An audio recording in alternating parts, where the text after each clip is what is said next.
San Francisco is one of the most prominent cities in the United States, for better or for worse. It's vilified by some, adored by others, and I lived there for about a year and a half, so I think I'm qualified at this point to give a brief street view tour of the city, as much as I know, as much as I can recall. So let's, without further ado, get right into it. San Francisco, as you may be aware, is on the edge of a peninsula, so it's surrounded by water on three sides, which gives it a unique flavor. Cities often benefit from being constrained by water. They can't sprawl out the way American cities tend to do, and San Francisco is no exception to this rule. It's one of the densest cities in the United States. It's actually the second densest major city in the United States after New York City, which honestly isn't saying much. San Francisco is 50 square miles, which is actually the same size as Boston and Washington, D.C., so it's an interesting comparison. And I believe it has just under 900,000 people. San Francisco is on the tip of the San Francisco Peninsula. And just to give you a picture of the larger region that San Francisco lies in, it's in the Bay Area. San Jose is another major city to the south, and Oakland is another major city, I would reckon, to the east. Neither of these cities are anywhere near San Francisco in terms of scale. And, we could talk all day about the Bay Area, but I just think that's a distraction from what we're really here to do, which is to dive in deep to San Francisco. So we'll keep doing that. San Francisco is a relatively old city, especially for the West Coast. People have been settled on this peninsula probably for a very long time, Native Americans. But the first Europeans, I believe, came here in the late 1700s, and they were Spanish. But they really didn't create very much of a city or very much of a presence. In fact, I think other areas in the region were even more populated than San Francisco. San Francisco grew pretty slowly, and I think had less than 1,000 people all the way up until about 1849 when the gold rush happened. And at that point, San Francisco exploded in size, exploded in population, and really became a major city, I think, in the 1860s and 1870s, surpassing many cities on the east at that point in size. The core of San Francisco's downtown, the core of its population density, is in the northeast corner of the city. You're protected from the ocean a little bit by being in the northeast corner of the city. This is probably a great place for a natural port, which is why San Francisco is at such an advantage here. So when you're traveling here as a tourist, you're probably going to be, staying for the most part in the northeast corner of the city. Out west here, there are these two major neighborhoods that are sort of split by Golden Gate Park and perhaps, mostly Golden Gate Park. To the north is the Richmond District, and to the south is the Sunset District. And if you look at a map, they actually take up a really large portion of San Francisco by area. As a tourist, you may not spend too much time in these regions. But there are plenty of other interesting neighborhoods. If you'll note here, in the center of the city, there's actually a fair number of hills. There's a fair number of really nice hills that you can get really good views of San Francisco from. The tallest of which is Twin Peaks. Twin Peaks is pretty much in the center of the city, and it gives you a really good view of downtown San Francisco over to the northeast. But there are several other really nice hills of note. Well, I think we should really focus on downtown San Francisco to begin this video. Downtown San Francisco has a pretty significant skyline, and a lot of the buildings in the skyline, especially on the east side of Market Street, are really, really new from the past 10 years or so. You can see here there's a bunch of glass condos. Meanwhile, west of Market Street, there's a lot of really old buildings. There's a fair amount of Art Deco buildings and some buildings from the 60s and 70s. A couple important buildings to note. I won't delve in too much on buildings because I don't know too much about them. The tallest building in San Francisco is the Salesforce Tower. This building was built in the past 5 or 10 years, and it really stands out on the San Francisco skyline. Prior to that, the tallest building was the Transamerica Pyramid, which you can see here is actually on the edge of the downtown skyscraper zone. This was built in the 60s or 70s and was quite an icon of San Francisco. but today definitely overshadowed by the Salesforce Tower. This would be a good time to talk about Market Street, which from my point of view is the main artery of San Francisco.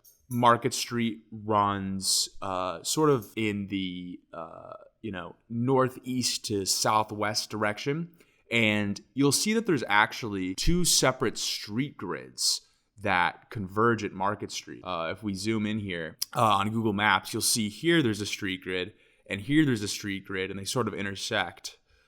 This neighborhood down here to the east of Market Street is broadly called Soma, or south of Market Street, and it has a bit of a seedy reputation. Now, there's a lot of different components to south of Market Street. Over here, we have a place you might call South Beach. This is where Oracle Park is, where the San Francisco Giants play, and the area around there is pretty nice in my opinion. And likewise, you have this area you might call Rincon Hill, which is also pretty nice. Also a place worth exploring. Everywhere's worth exploring, but I will concede that this area around here is really seedy. Some people say that it even is worse than the Tenderloin in terms of the degenerate sites that you'll see, drug use, homelessness, and that sort of thing. Which, by the way, is a major issue in San Francisco, but not to the extent that the media portrays it. Now, the Tenderloin, let's go on Google Maps here. The Tenderloin is notoriously the sketchiest place in San Francisco, and it's a real shame because a lot of the buildings here are really beautiful, and it's actually the most densely populated area in San Francisco. If you see here, you're dealing with these 8-10-story buildings all over the place, even larger in some cases. And this is a level of density that isn't that far from New York City in some respects. Unfortunately, the average area in San Francisco is nowhere near as dense. San Francisco does not waste space very much in the sense that there's not many vacant lots, all things considered, and the houses are right up against each other. But they don't build tall when they really should. And that's sort of the crux of the housing shortage problem. San Francisco's dense, but it doesn't build high enough by some people's standards. So, yeah, going to the Tenderloin can be a bit of a war zone sometimes. But I actually would recommend going if you are going to be in San Francisco for a while. Number one, to see what that atmosphere looks like, and number two, because there's genuinely some good architecture, some great murals, some great sites. So yeah, you see the Tenderloin is to the north of Market Street here, and Soma is to the south of Market Street. Now, moving up Market Street, when you get to this downtown area, it's less sketchy, but also just less populated, especially on the weekend. There's not as many businesses here there's not as many restaurants, there's not as many bars, but there are some, especially over on this side. Now, this side over here, like I said, this is new. This is like the past 10 years or so, and it's very techy. Tech is very prominent in San Francisco, but I would argue that it isn't overwhelming, at least from a tourist perspective. Everything in San Francisco isn't tech, and I'm sure non-tech people in San Francisco will tell you that, as frustrated as they are by the impact that tech has on the city. This building here, for instance, this building is occupied by Facebook currently, as is this building right here. Over here, there are some Google offices down here. There's a LinkedIn office, there's an Amazon office, a Square office, a Stripe office, an X and a Y, Uber, Lyft are headquartered here. A lot of tech offices. This structure here is called Salesforce Park, and Salesforce Park is pretty neat. There's a lot of buildings that jut up right against Salesforce Park, including Salesforce Tower and including 181 Fremont over here.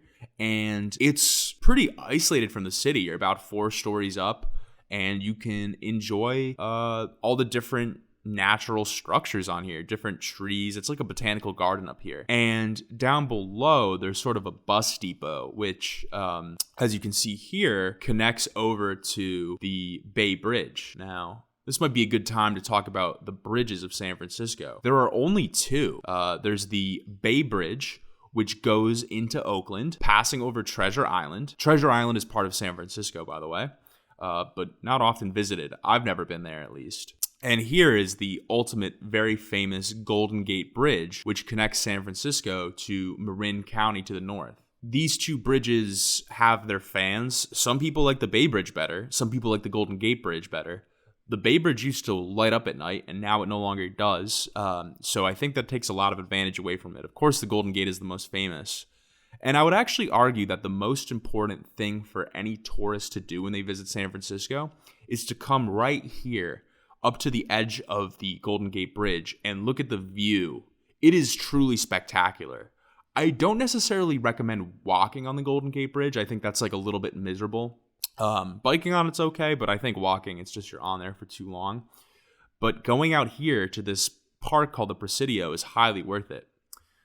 This whole area is called the Presidio. It used to be a military base, and now it is no longer. There's a lot of stuff going on in here. There's actually offices over here. I know there's some private equity going on over here, stuff like that. There's a Walt Disney Museum in here. This is actually a really lovely park here. This green area, you can sit out and enjoy the sunshine. The Presidio is awesome, and there's different hiking trails to explore. I really enjoy biking, actually, up the Presidio. A bike route that I enjoy is going from downtown down this pedestrian path here called the Embarcadero over to the Fisherman's Wharf area, and then onwards through the marina and through Fort Mason here, all the way down to the Presidio and Golden Gate Bridge. It's pretty nice, pretty enjoyable. So moving back to downtown. Downtown is very close to Chinatown. And Chinatown is one of the most spectacular neighborhoods in San Francisco, in my opinion, because it is very, very Chinese. There's a lot of really good food here, a lot of really good restaurants. Recently, I might add, a train extension was built connecting Chinatown to the rest of San Francisco's trains. So you can see here, a lot of San Francisco's trains run down Market Street and then sort of spread out throughout San Francisco.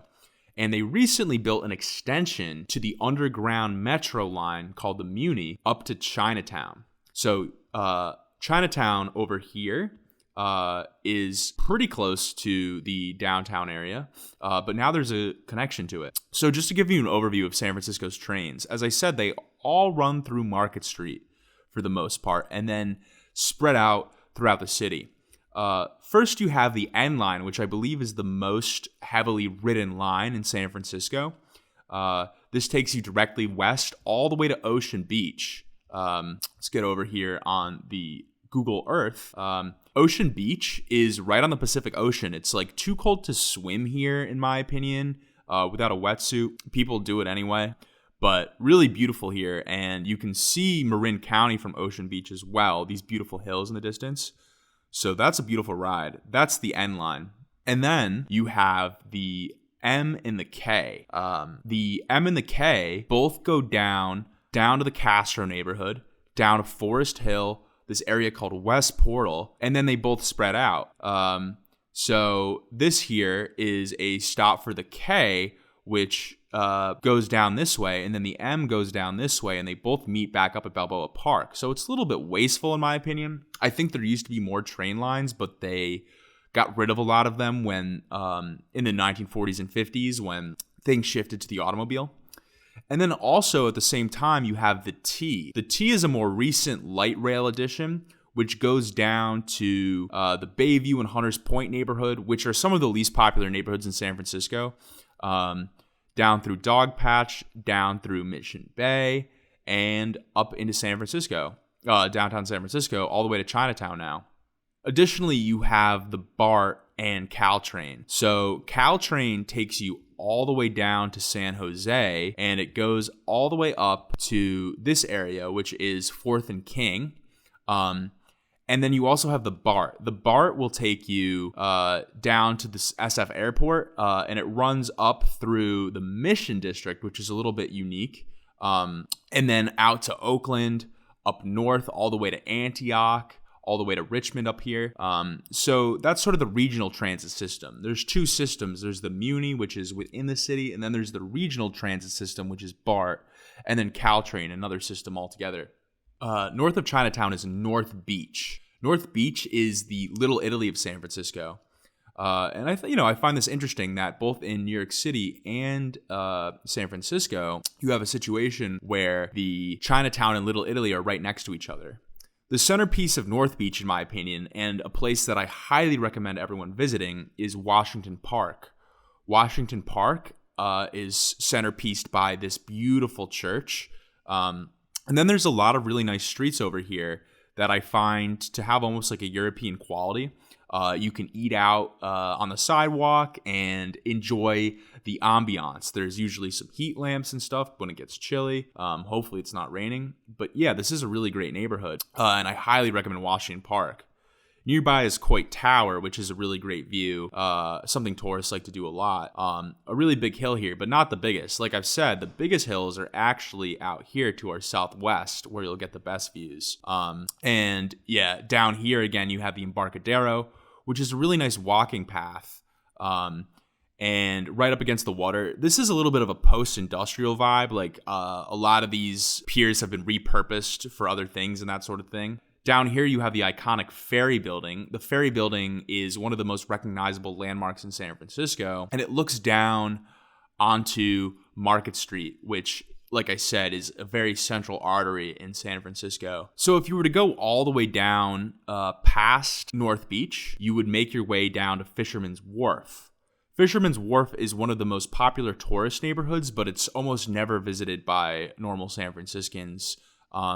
It's a little bit like Times Square. Like, you're just being sold a bunch of stuff, and there's a bunch of restaurants here, and some of them are probably good. It's probably a good time down here. I like seeing people come to enjoy the city that I live in, and you'll see a lot of people here from all over the country, from all over the world, visiting San Francisco. If you were to go down here, Pier 39 is one of the most popular areas in the Fisherman's Wharf. It's sort of like a little bit of a carnival down here. There's all these different shops, and it's just a place you can walk out and, purchase things. And if you want to go see some seals, you can also do that in Pier 39, actually. Somewhere over here, maybe over here, this is where the seals like to lie. And there's always a lot of people watching the seals, so that's definitely something you can check out if you're so inclined. Moving on over this way, this is an area where you have Ghirardelli's. Ghirardelli's maybe, which is a chocolate factory that's pretty famous. And then this whole area, you can there's a couple restaurants in here, and I really like this area. And this is an area called Aquatic Park. Aquatic Park, you can actually go out and do some cold water swimming here. A lot of people do. This is a great place to run, a great place to walk. And then if you go up this way, you'll be going up this hill into Fort Mason, which is a really nice park just for hanging out, chilling with your friends, that sort of thing. You'll note over here at Fort Mason, you're going to be nearby Van Ness, which is another major thoroughfare. Van Ness runs up here from this aquatic park, Fort Mason area, and it runs all the way down to Market Street. Down here, you'll see here we're a little bit southwest of the downtown area. And there's this new protected bus lane, which kind of opened up last year, which has been, I think, seen pretty heavy ridership. And next to Van Ness, you have City Hall and the Civic Center area, which is nearby Tenderloin and does share some characteristics with Tenderloin.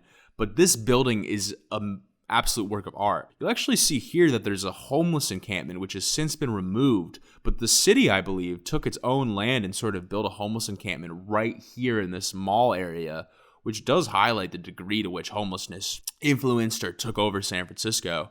I'd like to point out the Asian Art Museum, which is has some wonderful pieces in it, and makes up part of this mall. And there's some other civic buildings here. This is the library, for instance, the main branch of the library. And you see it connects right back to Market Street. I really like this skyscraper here, by the way. This reminds me of a skyscraper in Syracuse, New York, and it's a little out of place. You see, there's not many other skyscrapers like it right nearby, but I think it's done pretty well. So next to the Civic Center in San Francisco City Hall is Hayes Valley, which is a very interesting area. Hayes Valley is very gentrified. It's very fancy for the area. Probably a lot of tech worker influence and stuff like that. If you'll note here, this park, Patricia's Green, is really small, but it's one of my favorites because I think it's integrated really well with the neighborhood in the city. When you have businesses right up against the park, that gives the park a lot more life. So one of my favorites, and it's actually the site of some highway removal. This highway here used to continue down a little bit through here, and it's called Patricia's Green, I believe, because the woman it was named after was actually a proponent of the highway removal, which occurred when the earthquake of 1989 happened. I think it's a really nice neighborhood. Hayes Valley is filled with really good energy. These streets are covered with shops. This street, all shops. Really nice place to walk around. And somewhere I recommend you go if you're visiting San Francisco. Further down, you have the neighborhood that I live in. We'll show it to you on a map here. Lower Haight. Lower Haight is a really nice street. We'll actually jump in and give you some street view here. Lower Haight is one of the most underrated neighborhoods in my opinion. It's very walkable. It has one of each type of restaurant. There's a lot of life, a lot going on. And it's just under the radar. It's not like one of the most popular tourist attractions or anything like that. But give it a go. Lower Haight is called Lower Haight because it's on Haight Street, but it's a little bit lower than Haight-Ashbury, which is probably also known as Upper Haight. Haight-Ashbury is a very famous neighborhood down here. You see here you have the intersection of Haight and Ashbury Streets. This is where the hippie movement of the 1960s took place, the Summer of Love.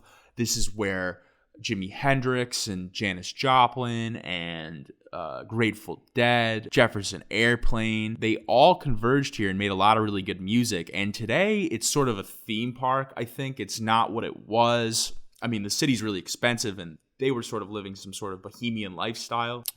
But this is always crowded and full of tourists. And it's right up against Golden Gate Park. See, a good way to get from Market Street to Golden Gate Park is going down Page Street here. Page Street is supposed to be a slow street, which means cars, there's some barriers for cars, and you can kind of bike and run in the middle of it. I really enjoy doing that. And that will take you all the way to Golden Gate Park, which is sort of like the central park of San Francisco. This thing is enormous and pretty long time to walk through the whole thing. Right before Golden Gate Park, you have the Panhandle, which is also a pretty cool park, kind of just tucked in between these two streets. There's some basketball courts that I like here. Just a good place to walk and run, getting you into Golden Gate Park. Some of the highlights of Golden Gate Park, right over here, this green space is always filled with people. Over here, you have some museums. You have the DeYoung Museum and the California Academy of Sciences, or whatever you call that. So that's pretty popular. And if you go down here, there's actually this island. I think this is called like Strawberry Island or something in Stowe Lake, where you can paddle boat around. And the island actually has like a little bit of a hill on the top, which is pretty significant. I recommend checking that out. Further along down here, there's actually a bison paddock, which is a little bit strange. I believe this is our bison paddock here. There are real live bison roaming around, and you can look at them and point at them if you want. Some tracks. There's a track over here. There's a track over here. Baseball fields, more green spaces. This whole thing is just littered with stuff to do. Highly recommend. And then to the north and south of Golden Gate Park, you have, as I've said before, Sunset and Richmond. Both of these neighborhoods are really good for authentic Chinese food. All sorts of good food. There's Vietnamese food, other foods. It's really good. And there's a couple strips that I recommend to just go check out where if you want that really good food. Had some really good food down here actually. Really good food over here, believe it or not, which is just really far off the beaten path. You have the San Francisco Zoo down here, Lake Merced. This is all still San Francisco, by the way, San Francisco State University.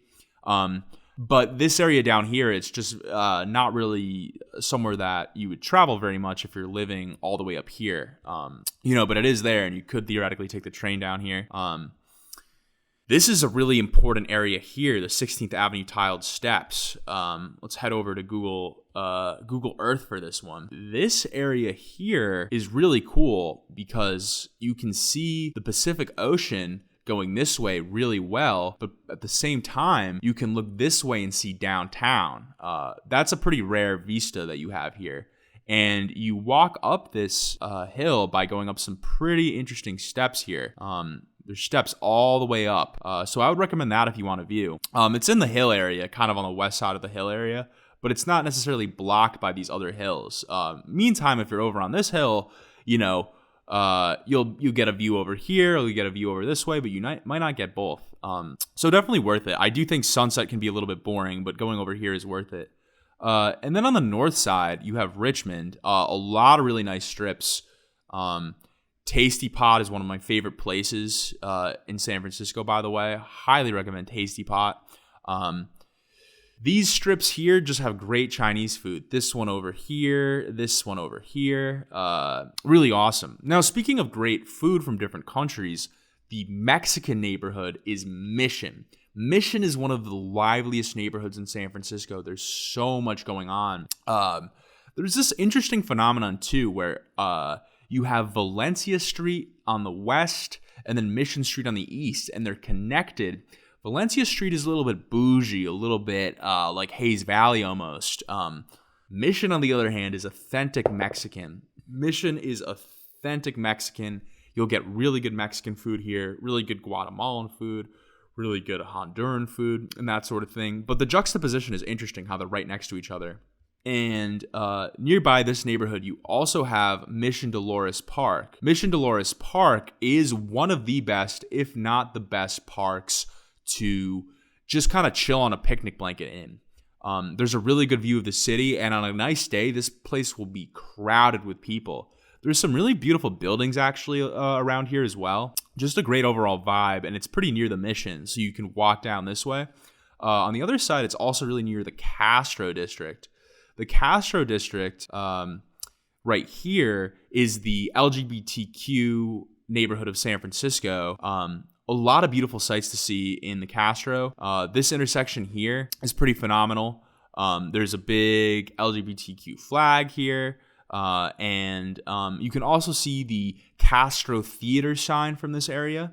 So you really do know you're in the Castro. Here's a nighttime view of it. Here's a guy split in half. But yeah, this intersection's great. And then if you walk down Castro Street here, you'll have this rainbow like crosswalk section type of thing. It's pretty fun. Pretty good energy in the Castro. So between Castro and the Mission and the Bay over here, there's a hill called Potrero Hill. You'll see that it's in between the two limited access highways in San Francisco, the 101 and then the 280 over here. San Francisco is actually really good about not having highways cutting through it, and I think that's one of the major things that's worked to its benefit. A lot of U.S. cities are crisscrossed with highways, and the fact that San Francisco is not is actually a major asset. Now, Potrero Hill is, because it's in the middle of these two things, it's not really somewhere that people go very often. It's not very well traveled to, but it is really nice. It's really clean, really pristine in a lot of areas. So, if you're looking to live in San Francisco, Potrero Hill is not a bad spot, especially given that it's so close to the downtown area. But moving sort of to the east here, you have Mission Bay, which is an ultra new modern neighborhood with some really cool assets. See over here, as I said, you have Oracle Park. On the other side here, with this piece of water kind of marking the border, you have Mission Bay. This canal here is actually really cool. You have some sort of houseboat situation going on here. And then down here at the end, you have a really cool park underneath the highway. This is just a really good walk, and these apartments are pretty nice as well. Over here, you have Mission Bay. This is an area called Spark Social, where there's a bunch of food trucks and always a lot of people out and about doing their thing. And moving down this way, you actually have Chase Center, which is where the Golden State Warriors play, right in the heart of Mission Bay. This is the Uber headquarters right over here. There's a lot of hospital action going on over here as well. Moving down a little bit, you have Dog Patch, which becomes pretty industrial, actually. This area is all like post-industrial, and there's probably some room for investment, actually, because I think a lot of this area is no longer being used in the way that it was. There's some post-industrial signage over here, some museums about, or some at least signs about what once was. And then you have Dog Patch, which is a little bit less exciting than Mission Bay, but there's some businesses down here. And if you go down this way, I do not know what happens over here, but things sort of fall off a little bit. The Caltrain will take you past this way. This is a really cool grain elevator type of looking thing. There's a lot of industry here, and there's probably some real industry down here, especially as you get down here to Bayview and Hunters Point. Like, this is intense. But yeah, not somewhere that I really go very frequently. But there's a lot to see in South San Francisco area. Well, there's actually a municipality called South San Francisco, but I'm just saying south within the city of San Francisco. This is McLaren Park.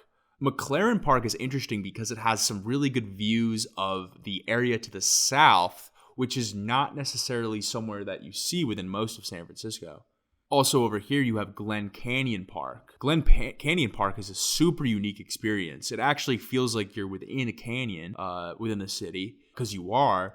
And the neighborhoods here are just pretty different from other areas of San Francisco. Like the Glen Canyon or Glen Park neighborhood, I should say.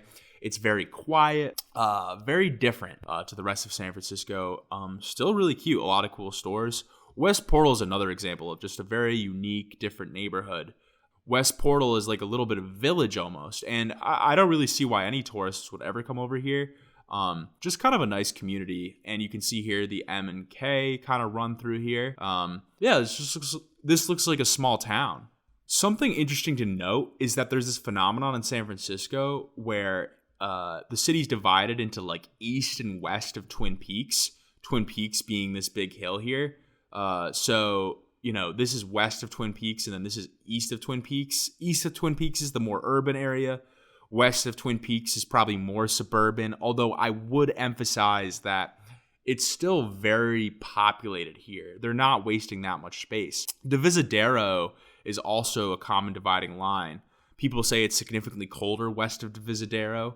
And yeah, it's just this phenomenon where there's urbanization to the east and less urbanization to the west. Speaking of Divisadero, the Divisadero neighborhood is actually pretty lively. There's a place called Emporium I really like where it's just an old movie theater that's been turned into an arcade bar. So that's a pretty prominent thing down here. But this is a pretty happening area. My biggest qualm with Divisadero is that it's a multi-lane street going in each direction, so it really limits its walkability. Here you have like a rare abandoned car wash situation going on in San Francisco. Most areas are pretty well used, but there are exceptions.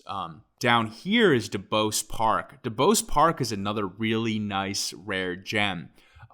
It's a small park, really popular for dog walking, and it also has a good view of the city. I think this is something you'll find in a lot of these parks. This isn't the best view of it. Look at all those dogs, though. The N runs right down here. I really love these small parks where you have buildings jutted up against them. Really phenomenal. And then if you go down towards Market Street, you're in this area called DuBose Triangle, which is really pleasant, really well. Lot of foliage along these streets, a lot of really small businesses on the corner, down until you get into Market Street, and then you're in the Castro. Oh, the Castro is also a wonderful place to live if you're, looking for a quieter area within San Francisco that's really well connected to a busy commercial strip like the Castro. Would highly recommend. Now, back up Van Ness. Up here, we kind of left off where you're at Fort Mason. Now, down here, you get into a neighborhood called the Marina and Cow Hollow. The Marina is stereotypically a place where how do I say this? Like post-college people come and party, basically. That mostly happens in this area here where Fillmore and Lombard intersect. There's a lot of bars here. The bars and commercial strip continues down Union Street, and this is more of what you would call Cow Hollow. The marina is more over here. The marina has some very distinct characteristics to it, some very interesting houses. It's a little quieter over here than the rest of the city. A lot going on, though. And over here you have the Palace of Fine Arts, which is a leftover from the Pan American Exposition, kind of a World's Fair that happened in the early 1900s. This building remains. A lot of other buildings were torn down. This is phenomenal to go and see. The architecture here is stunning, especially at night. I highly recommend checking it out. Over here you have Marina Green, right along this area where you can kind of walk or bike all the way to the Golden Gate Bridge. There's always a lot of people out here running, doing stuff, doing whatever. And then you have over here Crissy Field, which is another great spot to just sort of sit back, post up, kind of look at the Golden Gate Bridge. And you can walk down the Presidio and continue down to an area called Land's End. Land's End is a spectacular urban hike. If you have to do an urban hike, I would highly recommend going to Land's End, where you can walk along the shore here, get beautiful views of Marin County, of the ocean, and one of my favorite spots is called Sutro Baths. Sutro Baths, if I understand correctly, is sort of a former spa. This area looks like ancient Roman ruins or something like that. It's a good place to walk to, perhaps from the Presidio, or just from Land's End. You can park here and check this whole area out. Really cool. Really great views up here. San Francisco is a city which does parks really well. The Golden Gate Park is one of the best in the country. The Presidio is really huge. And there's just parks sprinkled about here and there. One thing that's interesting to notice here is you have these kind of like 4 square parks. This one here is really famous. This is Alamo Square here. And Alamo Square is where you can see the Painted Ladies, which were featured in some show called Full House or something. I've never seen it. But people love coming here and looking at the view. And you can picnic here and kind of do the same thing you would do in Dolores Park. I personally find this to be one of the most overrated spots in San Francisco. Go here if you have time, but it's not like the first thing you should see by any means.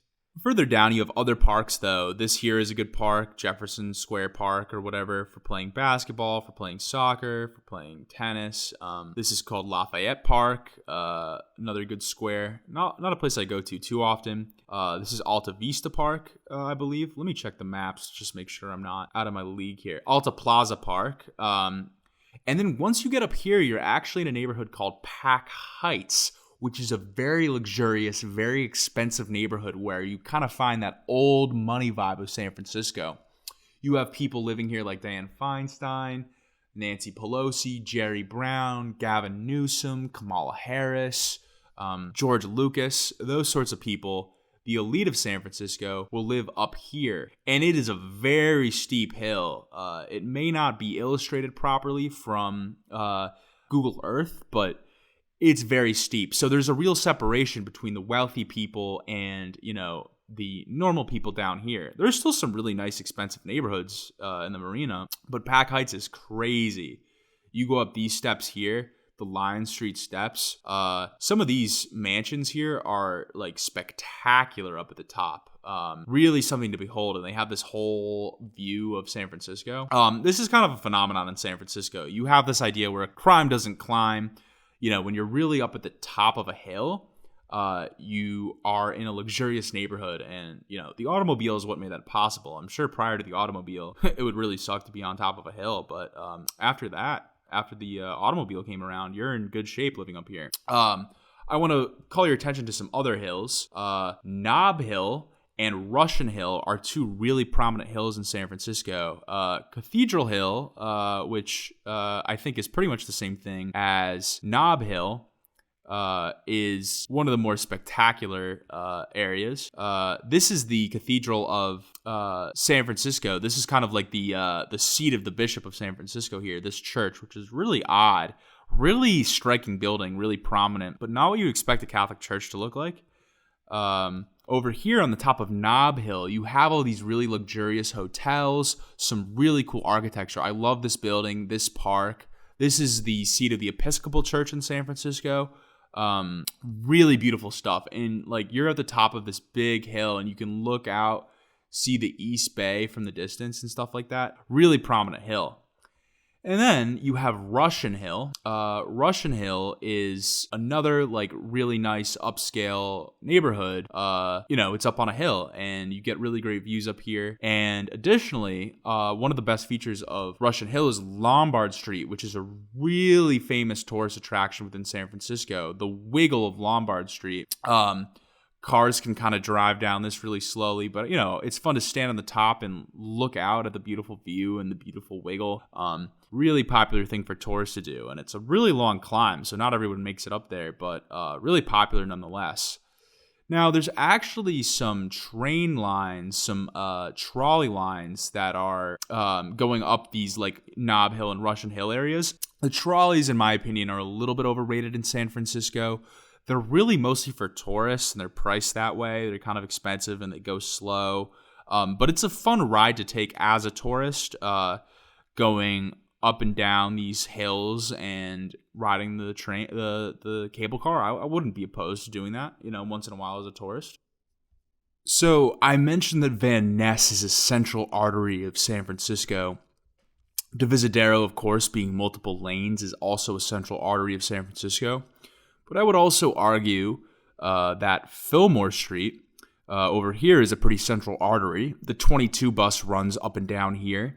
The 22 bus is kind of cool because it's one of those buses that doesn't pass through the downtown on its route, as it goes down here, down through Mission, down over into Mission Bay. But up through Fillmore Street, it's a little bit of a thoroughfare here. You have Lower Haight down here, but then as you go up, you get into the Fillmore neighborhood itself, also called Western Addition or something like that. This is one of the few black neighborhoods in the center of San Francisco. There's not many black people in San Francisco, and it's my understanding that a lot of this area was razed, demolished, destroyed in the 60s to make way for urban renewal programs, as is the story in many places. I enjoy this feature of Buchanan Street here, actually, where it's kind of a pedestrian-friendly walk for a long distance down here until you get into Japantown.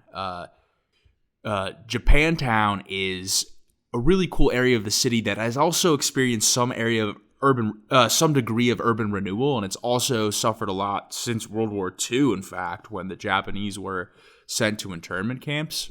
But this area here is great, and there's this Japanese pagoda situation going on over here. This Japanese pagoda situation here, and there's just a bunch of like ramen areas and restaurants and stuff like that. It's not as immersive as Chinatown, but I still think it's pretty interesting. And then if you move up down Fillmore Street, you get to like the Lower Pack Heights area. There's a lot of shops and restaurants down here.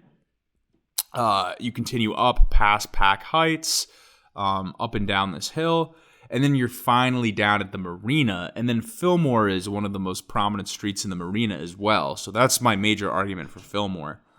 Now, I mentioned before that one of the most prominent tourist areas in San Francisco was Fisherman's Wharf. Now, this is very true, but outside of Fisherman's Wharf, there is another area which I think is very important for tourism. It's one of the busiest areas in San Francisco, right next to the Tenderloin, which I said before is one of those areas that feels like you could almost be in New York City.